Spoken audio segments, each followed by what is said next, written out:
So delighted to be able to welcome Matthew Frost here today for Very good to be here. COongress. Yeah. Thank you for coming along and giving of your time so generously.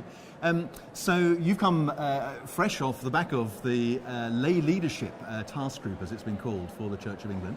Just tell us something a little bit about that. Sure. So the question we were given was, so what more can the Church of England do to release people into their area of calling, as lay people especially into their area of calling, whether this is in workplace, in community, in wider society, as well as in the church.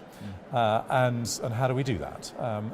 And so we looked at that, and we reported just a month or so ago back to the Archbishop's Council. And essentially, we say, look, if we want to see more discipleship, more sort of lay discipleship, lay leadership in the Church of England, really it boils down to two shifts in culture and practice in the church. And if we can find a way to do that, that would do more than anything else, we think, to release lay leadership and discipleship. And these two shifts, the first one is all about a shift towards whole of life discipleship. The discipleship really is about what we do Monday to Saturday, as well as what we do on Sunday. And the second shift is a shift about rediscovering, it's a bit of a mouthful, our baptismal mutuality.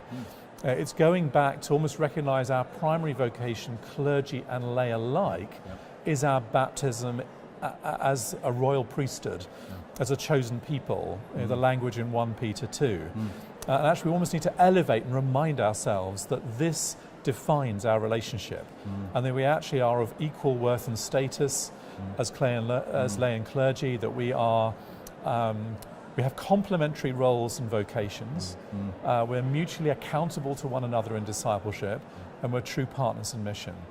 And these two shifts, we feel, if we could find a way to do that, that would really release vast amount of lay leadership and discipleship.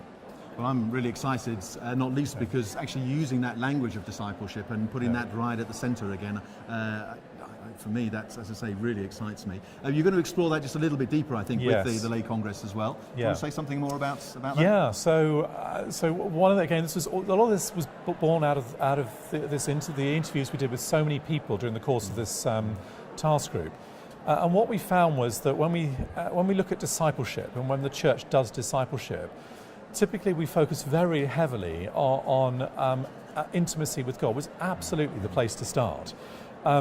And we focus on spiritual disciplines and reading the Bible and morning quiet times and coming to church and wrestling with Scripture and receiving the Spirit and so on. But often it sort of stops there. And of course that's wonderful. But for me, there's a whole series of steps that follow on from that are absolutely essential to discipleship, certainly in my experience. So the second whole, at least in my journey, the second sort of stage of discipleship was all about being cast a vision for discipleship that really is for the whole of life.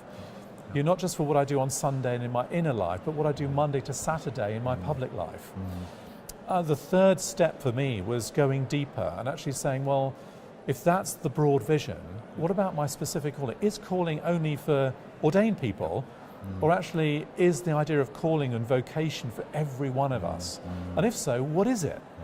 And I think wrestling with that is so important, because I kind of think if we would wake up tomorrow and every member of the Church of England had a passionate vision for what they were called to do, I think this country would be transformed. Absolutely, yes. And so that's the third step. And the fourth step is, actually, the discipleship journey was never designed to be something we sort of read a book and get the answer and go away and figure it. It's done in community. And how do we create dynamic, sort of action-orientated learning communities that really enable us to go on this journey in a way that is throughout our lives? How do we do that? And how can we be much more intentional about that? So that's really my plea and my call is, let's rediscover those other three and maybe really be a bit more intentional about how we do those as well as the first. Yeah, indeed. And I get the difficult job of following on from you today in the Lay Congress, but I'm delighted to hear particularly that bit about learning communities and that sense again of putting learning at the heart of what the church is about. Absolutely. If discipleship is a journey of learning, then really actually how do we make our churches learning communities in that way? And where we're both learners, clergy and lay alike. We're not experts and sort of consumers. We are learners together. Thank you so much, Matthew, for coming. As I say, really looking forward to today. Thank you so much for being here, for being the chance to be here.